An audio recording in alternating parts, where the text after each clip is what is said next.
ಆ ಪ್ರಮುಖ ವಿಷಯಗಳನ್ನು ಅತ್ಯಂತ ಕುತೂಹಲವಾಗಿ ಗಮನಿಸ್ತಾ ಇರುವಂತಹ ಈ ಹೂತಿಟ್ಟ ಶವಗಳ ಬಗ್ಗೆ, ಆ ಪ್ರಕರಣದ ಬಗ್ಗೆ crime number 39/2025 Dharmasthala police station ಅದರ ಕುರಿತಾಗಿ ಏನೊಂದು SIT ತನಿಖೆ ರಚನೆ ಆಗಿದೆ. ಸಾರ್ವಜನಿಕರ ಗಮನಕ್ಕೆ, ನಮ್ಮೆಲ್ಲ ಸೌಜನ್ಯ ಹೋರಾಟಗಾರರ ಗಮನಕ್ಕೆ ಮತ್ತು ವಿಶೇಷವಾಗಿ SIT ಗಮನಕ್ಕೆ ಕೆಲವೊಂದು ಪ್ರಮುಖ ವಿಷಯಗಳನ್ನು ತರೋದಿತ್ತು. ಮೊದಲನೇದಾಗಿ ತಾವು ಗಮನಿಸಿರ್ತೀರ, ಟಿವಿಯಲ್ಲಿ ಪ್ರಮುಖ ಚಾನೆಲ್ಗಳಲ್ಲಿ, ನಮ್ಮ ಎಲ್ಲ ಯೂಟ್ಯೂಬ್ಗಳಲ್ಲಿ ಕೂಡ ಅದನ್ನು ನೋಡಿರ್ತಾರೆ. ಏನು ಅಂತ ಹೇಳಿದ್ರೆ, ಒಂದು 15 ದಿನದ ಹಿಂದ ಒಂದು ಫಾಲ್ಸ್ ಪ್ರೊಪಗಂಡ ಮಾಡ್ತಾ ಬರ್ತಾ ಇದ್ದಾರೆ. ಧರ್ಮಸ್ಥಳ ಪಂಚಾಯಿತಿಯ ಉಪಾಧ್ಯಕ್ಷರಾದಂತಹ ಶ್ರೀನಿವಾಸ್ ಅನ್ನುವಂತಹ ಗ್ರಾಮ ಪಂಚಾಯಿತಿಯ ಉಪಾಧ್ಯಕ್ಷರು ಪ್ರಾರಂಭ ಮಾಡಿದ್ದು. ಅವರು ಒಬ್ಬ ಸ್ಥಳೀಯ ರಾಜಕಾರಣಿ, ಅವರು ಅಧಿಕಾರಿ ಅಲ್ಲ, ಅಥರೈಸ್ಡ್ ಪರ್ಸನ್ ಅಲ್ಲ. 1980 ನಮ್ಮ ಹತ್ರ ರಸೀದಿ ಇದೆ ಅಂತ ಹೇಳ್ತಾ ಇರೋರು ಈಗ ಇನ್ನೊಂದು ಹಂತಕ್ಕೆ ಬಂದಿದ್ದಾರೆ. ಕಳೆದ ಒಂದು 4-5 ದಿನದಿಂದ ಅದಕ್ಕೆ ಮಸಾಲೆ ಸೇರಿಸಿ, ಸೌಜನ್ಯಳ ತಾತನೇ ಅವರ ಅಪ್ಪಂದಿರೇ ಕಾಂಟ್ರಾಕ್ಟರ್ ಆಗಿದ್ರು, ಎದುರು ಕಾಂಟ್ರಾಕ್ಟರು, ಹೆಣ ಹೂಳೋ ಕಾಂಟ್ರಾಕ್ಟರ್, ಏನೇನೋ ಬರೆದಿದ್ದಾರೆ. ಅದರಲ್ಲಿ ಮಸಾಲೆ ಸೇರಿಸಿ ಫೇಕ್ ಐಡಿಗಳ ಮುಖಾಂತರ ಬೇರೆ ಬೇರೆ ವಾಟ್ಸಪ್ ಗ್ರೂಪ್ಗಳಲ್ಲಿ ಹಾಕ್ತಾ ಇದ್ದಾರೆ. ಮತ್ತೆ ಟಿವಿ ಚಾನೆಲ್ಗಳಲ್ಲಿ ಕೂಡ ಗ್ರಾಮ ಪಂಚಾಯತಿ ಅವರದ ಏನೋ ಇಂಟರ್ವ್ಯೂ ತಗೊಂಡಿದ್ದಾರೆ, ರುದ್ರಭೂಮಿಗೆ ಹೋಗಿ. ಇಲ್ಲಿ ಗಮನಿಸಬೇಕಾಗಿರೋದು, ಈ ತರ ಹೇಳಿಕೆಯನ್ನ ಕೊಡೋದು ಯಾವುದೋ ಪುಟಾಣಿ ಪುಟ್ಟ ಸೊಟ್ಟ ಅವರು ಹೇಳಿಕೆ ಕೊಡೋದಲ್ಲ.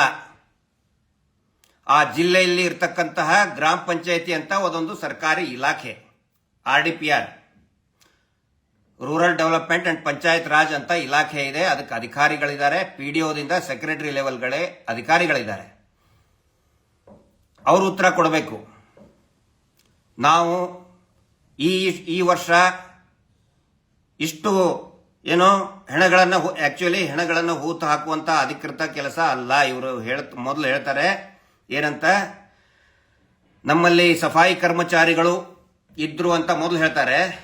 ಆಮೇಲೆ ಹೇಳ್ತಾರೆ ನಮ್ಮಲ್ಲಿ ಇದ್ದಿದ್ದಿಲ್ಲ, ಧರ್ಮಸ್ಥಳದಿಂದ ಕರೆಸ್ಕೊಳ್ತಾ ಇದ್ದೀವು ಅಂತ ಹೇಳ್ತಾರೆ. ಅದಕ್ಕೆ ಸ್ಪಷ್ಟನೆಯನ್ನ ಅಧಿಕಾರಿಗಳೇ ಕೊಡಬೇಕು, ತುರ್ತಾಗಿ ಕೊಡಬೇಕು. ಯಾಕಂತ ಹೇಳಿದ್ರೆ SIT ತನಿಖೆ ಪ್ರಾರಂಭ ಆಗಿದೆ. ಆನಂತರ 1980 ನಮ್ಮ ಹತ್ರ ದಾಖಲೆ ಇದೆ ಅಂತ ಹೇಳಿ. ಎದರ ದಾಖಲೆ ಇದೆ ನಿಮ್ಮ ಹತ್ರ? ಸಾರ್ವಜನಿಕವಾಗಿ ಬಹಿರಂಗ ಮಾಡಿ. ಯಾವ್ಯಾವ ಸಫಾಯಿ ಕರ್ಮಚಾರಿಗೆ ಎಷ್ಟೆಷ್ಟು ದುಡ್ಡು ಕೊಟ್ಟಿದ್ದಾರೆ ಅನ್ನೋದನ್ನ ಬಹಿರಂಗ ಮಾಡಿ. ಯಾಕೆ ಗುಪ್ತವಾಗಿ ಇಟ್ಕೊಳ್ತಾ ಇದ್ದಾರೆ ಅದನ್ನ? ಒಂದು ಪ್ರೆಸ್ ಮೀಟ್ ಕರೆದು ಹೇಳ್ತಾರೆ ಗ್ರಾಮ ಪಂಚಾಯತಿ ಉಪಾಧ್ಯಕ್ಷರು, ಯಾವುದೇ ಅನುಮತಿ, ಹಿರಿಯ ಅಧಿಕಾರಿಯ ಅನುಮತಿ ಇಲ್ಲದೇನೆ ಅನಾಮತ್ತಾಗಿ ಬೇನಾಮಿಯಾಗಿ ಗ್ರಾಮ ಪಂಚಾಯತಿ ಕಚೇರಿಯಲ್ಲಿ ಪ್ರೆಸ್ ಮೀಟ್ ಮಾಡ್ತಾರೆ. ದಾಖಲೆ ಇದೆ ಅಂತ ಹೇಳಿದ್ರೆ ದಾಖಲೆಯನ್ನ ಬಹಿರಂಗ ಮಾಡಬೇಕು. 24 hours ಟೈಮ್ ಕೊಡ್ತಾ ಇದ್ದೀನಿ ನಾನು ನಿಮಗೆ, 24 ಗಂಟೆ ಟೈಮ್ ಕೊಡ್ತಾ ಇದ್ದೀನಿ. ಇವ್ರು ಹೇಳ್ತಾರೆ ಪ್ರತಿಯೊಂದನ್ನು ಕೂಡ ಪೊಲೀಸರ ಸಮ್ಮುಖದಲ್ಲಿ ಆಗಿದೆ, UDR ಆಗಿದೆ. UDR ಆಗಿದ್ರೆ ಎಲ್ಲಿ ಹೆಣ ಹೂತು ಹಾಕಿದ್ದಾರೆ ಅದನ್ನ ಮಾರ್ಕ್ ಮಾಡಬೇಕಾಗತ್ತೆ. ಯಾವ ಜಾಗದಲ್ಲಿ ಹೆಣ ಹೂತು ಹಾಕಿದ್ದಾರೆ ಆ ಸಂಬಂಧಪಟ್ಟಂತ ಇಲಾಖೆಯ ಹಿರಿಯ ಅಧಿಕಾರಿಯ ಅನುಮತಿ ಬೇಕಾಗತ್ತೆ. ಒಂದು ವೇಳೆ ಅದು ರುದ್ರಭೂಮಿ ಅಲ್ಲ ಅಂತ ಹೇಳಿದ್ರೆ 24 ಗಂಟೆ ನಾನು ಟೈಮ್ ಕೊಡ್ತಾ ಇದ್ದೀನಿ ಆ ಇಲಾಖೆಯ ಅಧಿಕಾರಿಗಳಿಗೆ.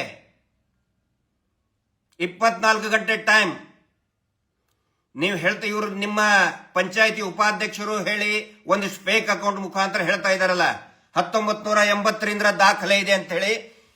ಯಾವ ಜಾಗದಲ್ಲಿ ಡೆಡ್ ಬಾಡಿಯನ್ನ, ಹೆಣವನ್ನ, ಅನಾಥ ಶವಗಳನ್ನ ಹೂತು ಹಾಕಿದೀರಾ, ಯಾವ ಜಾಗದಲ್ಲಿ ನೀವು ಹೂತು ಹಾಕಿದೀರಾ ಅದನ್ನ ತೋರಿಸಲೇಬೇಕೀಗ. SIT ತನಿಖೆ ಪ್ರಾರಂಭ ಆಗಿದೆ. ನಾನು SIT ಅಧಿಕಾರಿಗಳಿಗೆ ವಿನಂತಿ ಮಾಡ್ಕೊಳ್ತಾ ಇದ್ದೀನಿ, ದಯವಿಟ್ಟು ಅವ್ರು ಏನು ದಾಖಲೆ ಇದೆ ಅಂತ ಹೇಳ್ತಾರೆ, ಯಾವ ಜಾಗದಲ್ಲಿ ಇದೆ ಅನ್ನೋದನ್ನ ಅವ್ರು ಹೋಗಿ ತೋರಿಸಬೇಕು. 24 ಗಂಟೆ ಟೈಮ್ ಇದೆ ನಿಮಗೆ. ಆದ್ಮೇಲೆ ಎಕ್ಸಿಬಿಷನ್ ಆದ್ಮೇಲೆ ಹೌದು ಅಲ್ಲಿನೇ ಹಾಕಿದ್ದು.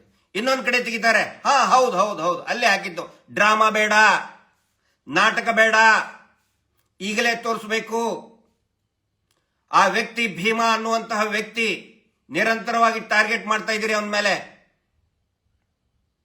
ಈಗ ಅವನು ತೋರಿಸೋಕ್ಕಿಂತ ಮುಂಚೆನೆ ಬಂದು ತೋರಿಸಿ. ಎಲ್ಲೆಲ್ಲಿ ನಿಮ್ಮ ಹೇಳ್ತಿರಲ್ಲ ಸಫಾಯಿ ಕರ್ಮಚಾರಿಗಳು ಅಂದ್ರೆ ನೀವು ಬಹುಶಃ ದೇಶದಲ್ಲಿ ಇಲ್ಲದೆ ಇರುವಂತ ಯಾವುದೇ ವ್ಯವಸ್ಥೆಯನ್ನು ಇವರೇ ಮಾಡ್ಕೊಂಡಂಗಿದೆ.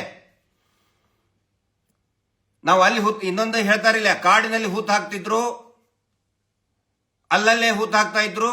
ಹಂಗಿತ್ತಂತ ಹೇಳಿದ್ರೆ ನಾನು ಮಾನ್ಯ SIT ಅಧಿಕಾರಿಗಳಿಗೆ ವಿನಂತಿ ಮಾಡ್ಕೊತಾ ಇದ್ದೇನೆ, ದಯವಿಟ್ಟು ಫಾರೆಸ್ಟ್ ಇಲಾಖೆಯ ಅಧಿಕಾರಿಗಳನ್ನ ಪರಿಶೀಲನೆ ಮಾಡಿ. ಆ ನಂತರ ಸಂಬಂಧಪಟ್ಟಂತ ಇಲಾಖೆ ಇದೆ ರೀ, ಅವ್ರು ಮಾತಾಡಬೇಕು. ಫಾರೆಸ್ಟ್ ಅಂತ ಹೇಳಿದ್ರೆ ಫಾರೆಸ್ಟ್ RFO ಇರ್ತಾರೆ, DFO ಇರ್ತಾರೆ, ಅವ್ರು ಉತ್ತರ ಕೊಡಬೇಕು. ಗ್ರಾಮ ಪಂಚಾಯತಿ ಅಂತ ಹೇಳಿದ್ರೆ CO ಉತ್ತರ ಕೊಡಬೇಕು. ರೆವೆನ್ಯೂ ಜಾಗದಲ್ಲಿ ಏನಾದ್ರೂ ಹೂತ್ ಹಾಕಿದ್ರೆ ರೆವೆನ್ಯೂ ಜಾಗದಲ್ಲಿದ್ದ ಆ ತಹಶೀಲ್ದಾರ್ ಆಗ್ಲಿ, AC ಅವರಾಗ್ಲಿ, DC ಅವರಾಗ್ಲಿ, DC ಅವರು ಇಡೀ ಜಿಲ್ಲೆಯ ವ್ಯಾಪ್ತಿಗೆ ಅವರು ಮುಖ್ಯಸ್ಥರಾಗ್ತಾರೆ, ಅವ್ರು ಉತ್ತರ ಕೊಡಬೇಕು. ಈಗಲೇನೆ ತೋರಿಸಿ, 24 hours ಟೈಮ್ ಇದೆ ನಿಮಗೆ. ಪ್ರಪೋಗಂಡ ಮಾಡ್ತಾ ಇದಿರಲ್ಲ, ಪುಟ್ಟ ಕಿಟ್ಟ ಸೊಟ್ಟ, ಬಂದ್ ತೋರಿಸಿ. ಈಗಲೇ ತೋರಿಸ್ಬೇಕದನ್ನ. ಯಾಕಂತ ಹೇಳಿದ್ರು ಮತ್ತೆ ಒಂದು ಡ್ರಾಮಾ ಶುರು ಮಾಡ್ಕೋತಾರೆ. ಎಲ್ಲೆಲ್ಲಿ ಇದು ಮಾಡಿದ್ರು, ಅಲ್ಲಿ ಈಗಲೇನೆ ದಾಖಲೆ ತೋರಿಸಿ.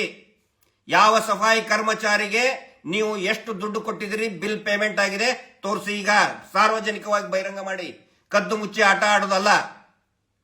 ಇನ್ನೊಂದು ಪ್ರಮುಖವಾದಂತ ಇನ್ನೊಂದು ಪ್ರಪಗಂಡ, ಏನೋ ಒಂದು ಡ್ರಾಮಾ ಆಡ್ತಾ ಇದ್ದಾರೆ.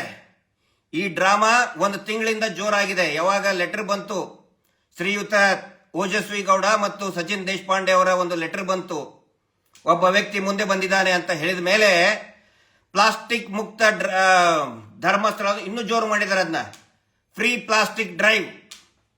ಇದು ಯಾವಾಗಂತ ಹೇಳಿದ್ರೆ 4 ತಿಂಗಳ ಹಿಂದೆ ಜೋರಾಗಿ ಸ್ಟಾರ್ಟ್ ಮಾಡಿದ್ದಾರೆ ಅಲ್ಲಲ್ಲಿ. ಯಾಕಂತ ಹೇಳಿದ್ರೆ ಅಫಿಡವಿಟ್ ಕೊಟ್ಟಿದ್ದು ಲೀಕ್ ಮಾಡ್ಕೊಂಡಿದ್ದಾರೆ, ಲೀಕ್ ಆಗಿದೆ. ಲೀಕ್ ಆದ್ಮೇಲೆ ಕಾಡಿನಲ್ಲಿ ಓಡಾಡಿ ಪ್ಲಾಸ್ಟಿಕ್ ಆರಿಸ್ತೀವಿ ಅಂತ ಹೇಳಿ ಎಲುಬು ಮೂಳೆಗಳನ್ನ ಆರಿಸುವಂತ ಕೆಲಸ ಮಾಡ್ತಾ ಇದ್ದಾರೆ ಅನ್ನುವಂತ ಸಂಶಯ ಇದೆ. ಸಾಕ್ಷಿಗಳನ್ನ ನಾಶ ಮಾಡ್ತಾ ಇದ್ದಾರೆ ಅನ್ನುವಂತ ಸಂಶಯ ಇದೆ.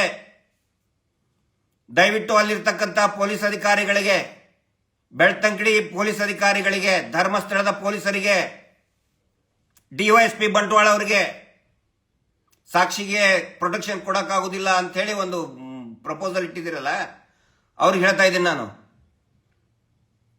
ದಯವಿಟ್ಟು ಗಸ್ತನ್ನ ತಿರುಗಿಸಬೇಕು. ಸಾಕ್ಷಿ ನಾಶ ಆಗ್ಲಾರ್ದಂಗೆ. ಅದು ಯಾವನವನು ಪ್ಲಾಸ್ಟಿಕ್ ಡ್ರೈವ್ ಮಾಡ್ತಾ ಇದ್ದಾನೆ, ಪ್ಲಾಸ್ಟಿಕ್ ಫ್ರೀ ಡ್ರೈವ್ ಮಾಡ್ತಾ ಇದ್ದಾನೆ, ಚೆಕ್ ಮಾಡಬೇಕು. ಅದನ್ನು ಮಾಡೋದಕ್ಕೆ ಅನುಮತಿ ಕೊಡಬಾರದು.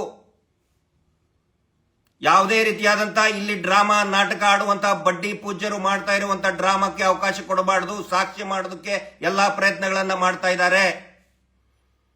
ಅದಕ್ಕೆ ನಾನು ಹೇಳಿದ್ದು, ನಾವು ಅಲ್ಲಿ ಗೊತ್ತಿದೆ ದಾಖಲೆ ಇದೆ ಅಂತ ಹೇಳ್ತಿರಲಿಲ್ಲ. 2003ರಿಂದ ರುದ್ರಭೂಮಿ ಏನೋ ಇದನ್ನ ಸರಿಯಾಗಿ ಹುಳ್ತಾ ಇದಾರಂತೆ. ಅಂದ್ರೆ ಏನ್ 2003ರಲ್ಲಿ ಏನಾಯ್ತು? ಏನ್ ಭೂಕಂಪ ಆಯ್ತಾ? ಏನ್ ಜ್ವಾಲಾಮುಖಿ ಆಯ್ತಾ? ಏನ್ ಇವ್ರಿಗೇನಾದ್ರೂ ಜ್ಞಾನೋದಯ ಆಯ್ತಾ? ರೇಪಿಸ್ಟ್ ಕೊಲೆಗಡಕರಿಗೆ ಅದನ್ನೆಲ್ಲವನ್ನು ಕೂಡ ಪರಿಶೀಲನೆ ಮಾಡಬೇಕಾಗತ್ತೆ. ಮತ್ತೊಂದು ಪ್ರಮುಖ ಅಂಶ, ನಿನ್ನೆ ಯಾರೋ ಒಬ್ರು ದಲಾಲ್ ಸ್ನೇಹಮಹಿ ಅನ್ನುವಂತಹ ವ್ಯಕ್ತಿ, ನೋಡಿ ದುರಂತ ಹೆಂಗಿದೆ ಈ ಸಮಾಜದ, ಈ ವ್ಯವಸ್ಥೆಯ ದುರಂತ ಹೆಂಗಿದೆ ನೋಡಿ. ನಿನ್ನೆ ಅವನ ಹೆಸರೇನೋ ಸ್ನೇಹಮಯಿ ಅಂತೆ. 3 ಜನರ ಮೇಲೆ, ಅಂದ್ರೆ ನಾನು, ಗಿರೀಶ್ ಮಟ್ಟಣ್ಣವರ್, ಮಹೇಶ್ ಶೆಟ್ಟಿ ತಿಮರೋಡಿ, ಸಮೀರ್ ಮೇಲೆ ತನಿಖೆ ಆಗಬೇಕು ಅಂತ ಹೇಳಿ, ಬಹುಶಃ ಆ ಅವಿವೇಕಿಗೆ ಗೊತ್ತಿಲ್ಲ. ಕಳೆದ 2 ವರ್ಷದಿಂದ ನಾವೇ ಹೇಳ್ತಾ ಇದ್ದೀವಿ, ನಾವು ಸುಳ್ಳು ಹೇಳ್ತಾ ಇದ್ರೆ ನಮ್ಮ ಮೇಲೆ ತನಿಖೆ ಮಾಡಿ ಅಂತ ಹೇಳಿ. ನಾವೆಲ್ಲರೂ ಕೂಡ ರೆಡಿ ಇದ್ದೇವೆ ಅದಕ್ಕೆ. ಮಹೇಶ್ ಶೆಟ್ಟಿ ತಿಮರೋಡಿ ಅವರು ಬಾಂಬೆದಿಂದ ದುಡ್ಡು ಬಂತು ಅಂತ ಹೇಳಿ ಅವರ ಆಸ್ತಿ ಮಾರಿದ್ದಾರೆ. ಆಸ್ತಿ ಮಾಡಿದ ಎಲ್ಲಾ ದಾಖಲೆ ಇದೆ. ಅದನ್ನು ಮುಂದಿಟ್ಟುಕೊಂಡು ಇಡಿ ತನಿಖೆ ಮಾಡಿ, ಆ ತನಿಖೆ ಮಾಡಿ, ಖಂಡಿತ ಮಾಡಿ ಅಂತ ನಿನ್ನೆನೋ ಲೈವಲ್ಲಿ ಹೇಳಿದ್ದೀನಿ, ಇವತ್ತು ಲೈವಲ್ಲಿ ಹೇಳಿದ್ದೀನಿ. ಅದೇ ರೀತಿ ಈ ಸ್ನೇಹಮಯಿ ಕಂತ್ರಿ ಅನ್ನುವಂತಹ ದಲಾಲನ ಮೇಲೆ ದಯವಿಟ್ಟು ದೂರನ್ನ ದಾಖಲು ಮಾಡಿ, ಇವನಿಗೂ ಮತ್ತು ಆ DKಶಿಗೆ ಏನು ಸಂಬಂಧ ಇದೆ, ಇವನಿಗೆ ಯಾರು ಸುಪಾರಿ ಕೊಟ್ಟಿದ್ದಾರೆ, ಇವನ ಟ್ರಾನ್ಸಾಕ್ಷನ್, ಬೇನಾಮಿ ಟ್ರಾನ್ಸಾಕ್ಷನ್, ಅದು ಕೂಡ ತನಿಖೆ ಆಗಬೇಕು, ಆಗಲೇಬೇಕು. ಅಷ್ಟೇ ಅಲ್ಲ, SIT ಮುಖ್ಯಸ್ಥರಿಗೆ ನಾನು ವಿನಂತಿ ಮಾಡ್ಕೊಳ್ತಾ ಇದ್ದೀನಿ, ಈ ಪ್ರಕರಣಗಳನ್ನ ಸಮೀರನ್ ಹೆಸರು ತಗೊಂಡಿದಾರಲ್ಲ, ಸಮೀರನ ಮೇಲೆ FIR ಆಗೋದಕ್ಕೆ ಯಾವ್ಯಾವ ಅಧಿಕಾರಿಗಳು ಕುತಂತ್ರವನ್ನ ಮಾಡಿದ್ದಾರೆ, ತಮ್ಮ ಲಾಬಿ, ತಮ್ಮ ಪ್ರಭಾವವನ್ನ, ನಕಲಿ ದೇವಮಾನವನ ಮಾತನ್ನ ಕೇಳಿ ಸಮೀರನ್ ಮೇಲೆ ಬಳ್ಳಾರಿಯಲ್ಲಿ ಕೌಲ್ ಬಜಾರ್ ಸ್ಟೇಷನ್ ನಲ್ಲಿ FIR ಮಾಡೋದಕ್ಕೆ ಯಾವ್ಯಾವ ಅಧಿಕಾರಿ ಒಳಸಂಚು ಮಾಡಿದ್ದಾರೆ ಅವರ ಬಗ್ಗೆನೂ ಕೂಡ ತನಿಖೆ ಆಗಲಿ, ಎಲ್ಲರ ಮೇಲೂ ತನಿಖೆ ಆಗಲಿ. ನಿನ್ನೆ ಹತ್ತತ್ರ ಸುಮಾರು 1 ಗಂಟೆಗೆ, ಕರೆಕ್ಟ್ ಆಗಿ ಕೇಳ್ಕೊಳ್ಳಿ, ಟೈಮಿಂಗು, ಪ್ಲೇಸ್ ಕೇಳ್ಕೊಳ್ಳಿ. ಸ್ಥಳ ಯಾವುದು? ವಿಧಾನಸೌಧದ 3ನೇ ಮಹಡಿ, ಕೊಠಡಿ ಸಂಖ್ಯೆ 339. DK ಶಿವಕುಮಾರ್ ಅವರ ಆಪ್ತ ಕಾರ್ಯದರ್ಶಿ ಇರುವಂತಹ ಚೇಂಬರ್ ಶ್ರೀಧರ್ ಅಂತ ಇದ್ದಾರೆ. ಅವ್ರ ಹತ್ರ ಈ ನಕಲಿ ದೇವಮಾನವನ ಗ್ಯಾಂಗ್ ಬರ್ತದೆ. ಬಂದು ವಸೂಲಿ ಬಾಜು ಮಾಡಕ್ ಸ್ಟಾರ್ಟ್ ಮಾಡ್ತಾರೆ. ಮೊದಲಾಗಿ ಹೇಳೋದು, ಅಯ್ಯೋ ತುಂಬಾ ಡ್ಯಾಮೇಜ್ ಆಗ್ತಾ ಇದೆ, ಹೆಂಗಾದ್ರೂ ಮಾಡಿ ಕಂಟ್ರೋಲ್ ಮಾಡಬೇಕು ಸರ್, ಇದನ್ನ ಕಂಟ್ರೋಲ್ ಮಾಡಬೇಕು ಅಂತ. ಆ ನಂತರ ನೋಡಿ SIT ಅಧಿಕಾರಿಗಳು ಹಿಂದೆ ಸರಿತಾ ಇದ್ದಾರೆ, ನಾವೆಲ್ಲ ವ್ಯವಸ್ಥೆ ಮಾಡಿದೀವಿ, SITಗಳ ಅಧಿಕಾರಿಗಳು ಹಿಂದೆ ಸರಿತಾ ಇದ್ದಾರೆ ಅಂತೇಳಿ. ಅದಕ್ಕೆ ಆ ಅಧಿಕಾರಿ ತಕ್ಕನಾಗಿ ಉತ್ತರ ಕೊಟ್ಟಿದ್ದಾರೆ, ನೋಡಿ ಆ ತರ ಏನೂ ಇಲ್ಲ, ಅವ್ರಿಗೆ ಕೇಳಿನೇ SIT ಮಾಡಿರ್ತಾರೆ ಅಂತ ಹೇಳಿ. ಇಲ್ಲ, ಏನಾದ್ರೂ ಮಾಡಿ ಕಂಟ್ರೋಲ್ ಮಾಡ್ಬೇಕು, ಇವ್ರನ್ನ ಡ್ಯಾಮೇಜ್ ಆಗ್ತಾ ಇದೆ. ಇಲ್ಲಿ ನಾನು ಹೇಳೋದು ಸುಳ್ಳಾದ್ರೆ ವೆರಿಫೈ ಮಾಡ್ಕೊಳ್ಳಿ, CC ಕ್ಯಾಮ್ರಾ ತಗೊಳ್ಳಿ. ವಿಧಾನಸೌಧ 3ನೇ ಮಾಡಿ, ರೂಮ್ ನಂಬರ್ 339. ಅದಾದ ಮೇಲೆ ಈ ಸ್ನೇಹಮಯಿ ಅನ್ನುವಂತಹ ಒಬ್ಬ ದಲಾಲ್, ಅವನು ಎಲ್ಲ ಹೊರಗಡೆ ಬಿಚ್ಚಿಡ್ತಾ ಇದೀವಿ ಈಗ. ಈ ದಲಾಲ್ ಹೋಯ್ದು ಕಂಪ್ಲೀಟ್ ಡ್ರಾಫ್ಟ್ ಎಲ್ಲ ರೆಡಿ ಮಾಡ್ಕೊಂಡು ಬಂದು, ನಾನು ಕೇಳೋದಿಲ್ಲ ಈ ನಕಲಿ ದೇವಮಾನವನ ಗ್ಯಾಂಗಿಗೆ DK ಶಿವಕುಮಾರ್ ಕಚೇರಿಯಲ್ಲಿ ಏನ್ರಿ ಕೆಲಸ, ಏನ್ ಕೆಲಸ ಇದೆ? ಅವರ PA ಹೋಗಿ ಭೇಟಿಯಾಗುವಂತ ಏನ್ ಕೆಲಸ ಇಷ್ಟೊತ್ತಿನಲ್ಲಿ, ಈ ಹೊತ್ತಲ್ಲಿ ಇಡೀ ರಾಜ್ಯ ದೇಶ ಗಮನಿಸ್ತಾ ಇರುವಂತಹ ಪ್ರಕರಣ ನಡಿಬೇಕಾದ್ರೆ ಇವರು ಸಂಡೇ ಲಾಯರ್ಗಳು ಹೋಗಿ, ನಾನು ಲಾಯರ್ ಅಂತ ಹೇಳಿದ್ರೆ ನನಗೆ ಬಹಳ ವಿಶೇಷ ಗೌರವ ಇದೆ. ಆದ್ರೆ ಇವರು ಪ್ರಾಕ್ಟೀಸಿಂಗ್ ಮಾಡೋರಂತವ್ರಲ್ಲ, ಸುಮ್ಮನೆ ಅದರೊಂದು ಪದನಾಮ ಹಾಕೊಂಡು ದಂಧೆ ಮಾಡ್ತಾ ಇದ್ದಾರೆ. ಯಾಕೆ ಹೋಗಿದ್ರಿ ನೀವು? ರೂಮ್ ನಂಬರ್ 339 ವಿಧಾನಸೌಧ 3ನೇ ಮಾಡಿಗೆ ಯಾಕೆ ಹೋಗಿದ್ರಿ? ಅಲ್ಲಿ ಹೋಗಿ ಪ್ಲಾನಿಂಗ್ ಮಾಡ್ತಾರೆ. ಏನ್ ಕೆಲಸ ನಿಮ್ದು DK ಶಿವಕುಮಾರ್ ಅವ್ರ ಕಚೇರಿಯಲ್ಲಿ? ಅವ್ರಾದ್ಮೇಲೆ ಇಲ್ಲಿ ದಕ್ಷಿಣ ಕನ್ನಡ ಜಿಲ್ಲೆ SP ಅವ್ರಿಗೆ ಹೋಗಿ ಕಂಪ್ಲೇಂಟ್ ಕೊಡ್ತಾರೆ. ಕೊಡ್ಲಿ, ಕಾನೂನುಬದ್ಧವಾಗಿ ಎಲ್ಲವೂ ಕೂಡ ತನಿಖೆ ಆಗಲಿ. ಇಲ್ಲಿ ಸಾರ್ವಜನಿಕವಾಗಿ ಪ್ರಶ್ನೆ ಬರ್ತಾ ಇದೆ, ಇವ್ರದ್ದು ಏನು ಕೆಲಸ ಇಲ್ಲಿ ಅಂತ ಹೇಳಿ. ಎಲ್ಲವೂ ಕೂಡ ತನಿಖೆ ಆಗಬೇಕು. ಆ ನಂತರ ನಿನ್ನೆ ಲೈವ್ ಮಾಡ್ಬೇಕಾದ್ರೆ ಕೆಲವೊಂದಿಷ್ಟು ಜನ ಕೇಳ್ತಾ ಇದ್ರು, ಸರ್ ರಾಕೇಶ್ ಶೆಟ್ಟಿ ಬಗ್ಗೆ ಮಾತಾಡಿ ಅಂತ ಹೇಳಿ. ಆ ಕ್ರಿಮಿ ಹುಳದ ಬಗ್ಗೆ, ವಿಷ ಜಂತು ಬಗ್ಗೆ ಮಾತಾಡುವಂತ ಅವಶ್ಯಕತೆ ಇಲ್ಲ. ಅವನೊಬ್ಬ ಕ್ರಿಮಿ ಹುಳ, ಅವನ ಬಗ್ಗೆ ಮಾತಾಡೋದು ಇನ್ನೊಂದಿಷ್ಟು ದಿನಕ್ಕೆ ಅವನ ಅಂಗಡಿ ಬಂದಾಗುತ್ತೆ. ಜನನು ಕೂಡ ಹುಚ್ಚನಾಗಿ ಹೊಡೆದವನ್ನ ಚರಂಡಿಯಲ್ಲಿ ಬಿಸಾಕ್ತಾ ಇರೋ, ನೆನಪಿಟ್ಕೊಳ್ಳಿ. ಅಂತವನ ಬಗ್ಗೆ ಮಾತಾಡೋ ಅವಶ್ಯಕತೆ ಇಲ್ಲ. ಅವನು ಎಂತವನು ಅಂತ ನಾವು ಹೇಳೋದಲ್ಲ, ಅವನಿಗೆ ಗೊತ್ತಿದೆ. ಅದು ಅವನಿಗೆ ಅದೊಂದು ಉದ್ಯೋಗ, ಅದೊಂದು ದಂಧೆ ಅದು. ಆದರೆ ಅಂತ ಕೊಳಕು ಕ್ರಿಮಿಯನ್ನ ಮುಂದೆ ಇಟ್ಟು ಕೆಟ್ಟದಾಗಿ ಬಯಸ್ತಾ ಇರುವಂತಹ ಆ ನಕಲಿ ದೇವಮಾನವನ ಮನಸ್ಥಿತಿ ಎಷ್ಟು ಕೊಳಕು ಅನ್ನೋದನ್ನ ನೋಡಿ ನೀವು. ಮೊದಲು ಜನಗಳಿಗೆ ಅರ್ಥ ಆಗಬೇಕು. ಅಂತ ಕೊಳಕು ವ್ಯಕ್ತಿಗೆ ಶಿವಗಣ ಅಂತ ಪಟ್ಟ ಕಟ್ಟಿ, ಸುಪಾರಿ ಕೊಟ್ಟು, ಬಾಯಲ್ಲಿ ಹೊಲಸು ತುರುಕಿ ಮಾತಾಡ್ಸಕಸ್ತಾರೆ. ಅವನ ಬಗ್ಗೆ ಮಾತಾಡುವಂತ ಅವಶ್ಯಕತೆ ಇಲ್ಲ. ಅಂಗಡಿ ಬಂದಾಗ್ತಾ ಇದೆ ಒಂದು, ಮುಂದಿನ ದಿನ ನೋಡ್ತಾ ಇರಿ. ಆನಂತರ ಕಹಳೆ ಅನ್ನೋ ನ್ಯೂಸ್. ಕಹಳೆ, ಅದರಲ್ಲಿ ಒಬ್ಬನಿದ್ದಾನೆ ಬೋಳಂಗಡಿ ಅಂತೆ, ಬೋಳಂಗಡಿ ಏನು ಮಾತಾಡಿದ್ದಾನೆ. ನಿನ್ನೆ ಸಾಯಂಕಾಲ ನಮಗೆ ಮಾಹಿತಿ ಬಂದಿದೆ, ಆ ವರದಿ ಸುಳ್ಳು ವರದಿಗಳನ್ನ ನೋಡಿ ಅನನ್ಯ ಭಟ್ ತಾಯಿ ಆತ್ಮಹತ್ಯೆಗೆ ಪ್ರಯತ್ನ ಮಾಡ್ಕೊಳಕ್ ಹೋಗಿದ್ದಾರೆ. ಮಾನಸಿಕವಾಗಿ ತುಂಬಾ ಖಿನ್ನತೆಗೆ ಜಾರಿದ್ದಾರೆ. ಈ ಕಹಳೆ ನ್ಯೂಸ್ ಮೇಲೆ ಅನೇಕ ಪ್ರಕರಣಗಳು ಇದೆ. ನಕಲಿ ದೇವಮಾನವನ ಚಾನಲ್ ಅದು.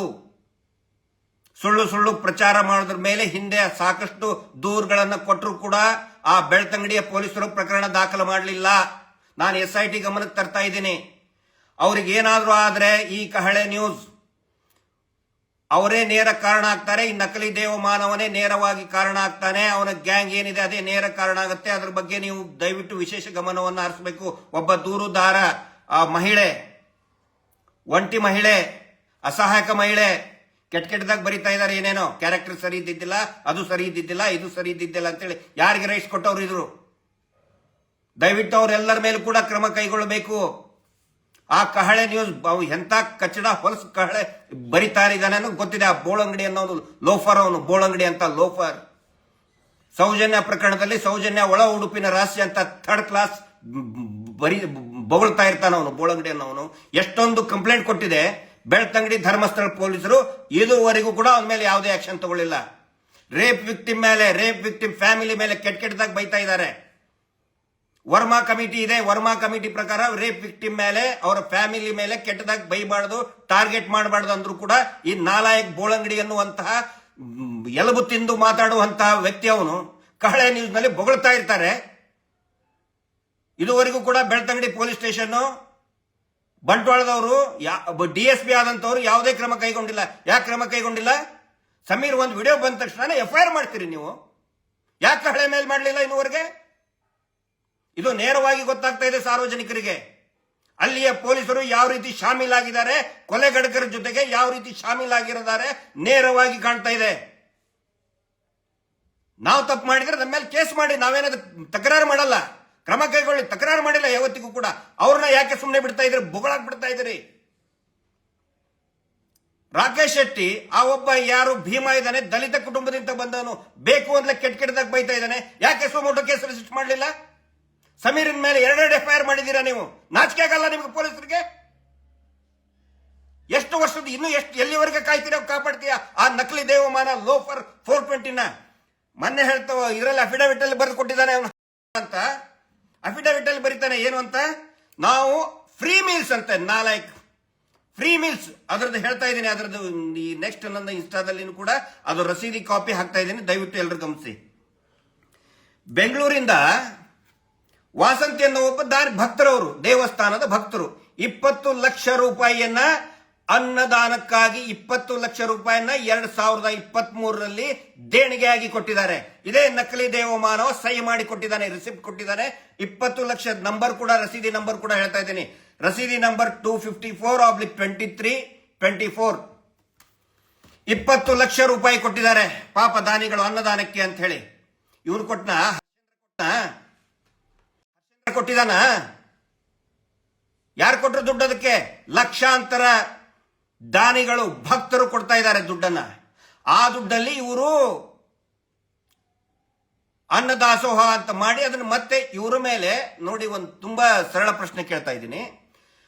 ಹೂತಿಟ್ಟ ಶವಗಳ ಬಗ್ಗೆ 350 ಟಿವಿ ಚಾನೆಲ್ಗಳು ಪ್ರಸಾರ ಮಾಡಬಾರದು ಅಂತ ಹೇಳಿ ಇವರು ಕೊಡ್ತಾ ಇರುವಂತ ಕಾರಣ ಏನಂದ್ರೆ, ನಾವು ಫ್ರೀ ಮೀಲ್ಸ್, ಪುಕ್ಕಟೆ ಊಟ ಕೊಡ್ತೀವಿ ಅಂತ ಹೇಳ್ತಾ ಇದ್ದಾರೆ. ಈ ಹೂತಿಟ್ಟ ಶವಕ್ಕೂ ಕೂಡ ಇಲ್ಲಿ ಇವರು ಫ್ರೀ ಮೀಲ್ಸ್ಗೆ ಇವ್ರ ದರಿದ್ರ ಇವ್ರು ಹೇಳ್ತಾ ಇದಾರಲ್ಲ, ಯಾಕ್ರಿ ಜಾಯಿನ್ ಮಾಡ್ತಾ ಇದ್ದೀರಿ ಇದನ್ನ? ನೀವು ಫ್ರೀ ಮೀಲ್ಸ್ ಕೊಟ್ಬಿಟ್ರೆ ನಿಮ್ಗೆ ಲೈಸೆನ್ಸ್ ಕೊಡ್ತಾರ ಹೆಣ ಹೂತ್ ಹಾಕ್ಸೋದಕ್ಕೆ? ಅದನ್ನ ಇಲ್ಲಿ ಯಾಕೆ ತಗೊಂಡು ಬರ್ತಾ ಇದ್ದೀರಾ? ಮತ್ತೆ ಅದ್ರ ಪ್ರತಿಯೊಂದನ್ನು ಕೂಡ ಅಕ್ಕಿ, ಬೇಳೆ, ಬೆಲ್ಲ, ತರಕಾರಿ ಪ್ರತಿಯೊಂದನ್ನು ಕೂಡ ದಾನಿಗಳೇ ಕೊಡೋದು. ದೇವಸ್ಥಾನಕ್ಕೆ, ಶ್ರೀ ಮಂಜುನಾಥ ಸ್ವಾಮಿಯ ಪವಿತ್ರ ದೇವಸ್ಥಾನಕ್ಕೆ ಕೊಡ್ತಾ ಇದ್ದಾರೆ. ಅದರಿಂದ ನೀವು ಮಾಡ್ತಾ ಇದ್ದೀರಿ ಅದನ್ನೆಲ್ಲ. ಕೋಟ್ಯಾಂತರ ರೂಪಾಯಿ ವರ್ಷಕ್ಕೆ 450 ಕೋಟಿ ರೂಪಾಯಿ ಹುಂಡಿಯಲ್ಲಿ ಬರ್ತಾ ಇದ್ದಾರೆ. ಒಬ್ಬ ದಾನಿಗಳು 20 ಲಕ್ಷ ರೂಪಾಯಿ ಕೊಟ್ಟಿದ್ದಾರೆ ಅನ್ನ ಸಂತರ್ಪಣೆಗೋಸ್ಕರ. ಅನ್ನ ಸಂತರ್ಪಣೆಗಂತ ಅವ್ರು ಕೊಡ್ತಾರೆ. ಇವನು ಬಿಟ್ಟಿ ಹೇಳ್ತಾನೆ, ಇವನು ಲೋಫರ್ ಹೇಳ್ತಾನೆ ನಾನು ಫ್ರೀ ಮೀಸ್ ಕೊಡ್ತೀನಿ ಅಂತೇಳಿ. ನೀನು ಬಿಟ್ಟಿ ಕೊಡ್ತಾ ತಿಂತಾ ಇರೋದು. ರಸೀದಿ ನಂಬರ್ ಬರ್ಕೋ, ನಾಲಾಯಕ್ ಬರ್ಕೋ. 254/23/24 ದಾನಿಗಳು 20 ಲಕ್ಷ ಕೊಟ್ಟಿದ್ದಾರೆ. ನೀನೇನ್ ಹೇಳ್ತಾ ಇದೀಯಾ? ನೀವು ಮಾಡಿದ ಕೊಲೆ, ಅತ್ಯಾಚಾರಗಳಿಂದ ಪಾರಾಗೋದಕ್ಕೆ ಅಫಿಡವಿಟ್ ಕೊಡ್ತೀರಾ ಕೋರ್ಟಿಗೆ? ಬಕ್ವಾಸ್ ಅಫಿಡವಿಟ್ ಕೊಡ್ತೀರಾ ನೀವು? ನಾವು ಫ್ರೀ ಮೀಲ್ಸ್ ಕೊಡ್ತೀವಿ ಅಂತೇಳಿ. ನಾಚಿಕೆ ಆಗಬೇಕು. ದಯವಿಟ್ಟು ಪ್ರತಿಯೊಂದನ್ನು ಕೂಡ ಪರಿಶೀಲನೆ ಮಾಡಬೇಕು ಅಂತ ನಾನು ವಿನಂತಿ ಮಾಡ್ಕೊತಾ ಇದ್ದೇನೆ. ಆಮೇಲೆ ಈ ಫೇಕ್ ಪ್ರೊಪಗಂಡ ಏನೇನು ಮಾಡ್ತಾ ಇದ್ದಾರೆ, ನಾವು ನಮ್ಮ ಹತ್ರ ದಾಖಲೆ ಇದೆ. ಈ ನಾನು ಒನ್ಸ್ ಅಗೇನ್ ಕೊನೆಯದಾಗಿ ರಿಪೀಟ್ ಮಾಡ್ತಾ ಇದ್ದೀನಿ, ವಿದಿನ್ 24 hours ನೀವು ಆ ಜಾಗೆಯನ್ನ ತೋರಿಸಬೇಕು. ಎಲ್ಲೆಲ್ಲಿ ಮಾರ್ಕ್ ಮಾಡಿದ್ರ ಹೂತಂತ ಹೆಣಗಳನ್ನ ನೀವು ತೋರಿಸಲೇಬೇಕು.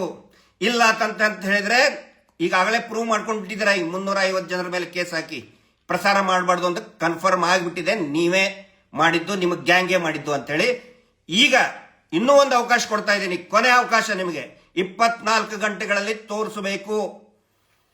ಎಲ್ಲೆಲ್ಲಿ ನಮ್ಮ ಹತ್ರ ದಾಖಲೆ ಇದೆ, ದಾಖಲೆ ಅಂತ ಏನೇನೋ ಕಳಿಸ್ತಾ ಇದ್ದೀರಲ್ಲ, ಎಲ್ಲೆಲ್ಲಿ ಏನೋ ರುದ್ರಭೂಮಿ 23ರಲ್ಲೇ ಆಯ್ತಂತೆ, 2003ರಲ್ಲೇ ಆಯ್ತಂತೆ.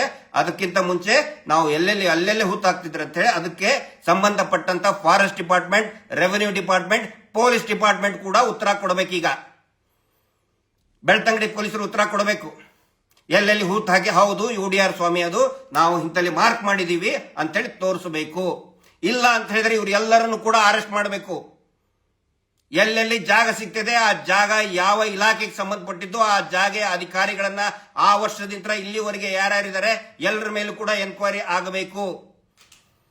ಪ್ರತಿಯೊಂದು ಕೂಡ ತನಿಖೆ ಆಗಲಿ ಅಂತ ಹೇಳ್ತಾ SIT ತಂಡಕ್ಕೆ ಶುಭಾಶಯವನ್ನು ಕೋರ್ತಾ ಅತ್ಯಂತ ಪ್ರಾಮಾಣಿಕವಾಗಿ ಪಾರದರ್ಶಕವಾಗಿ ಆಗಲಿ ಅಂತ ಹೇಳ್ತಾ ಇವತ್ತಿನ ಈ ಲೈವ್ ಅನ್ನ ಮುಗಿಸ್ತಾ ಇದ್ದೀನಿ.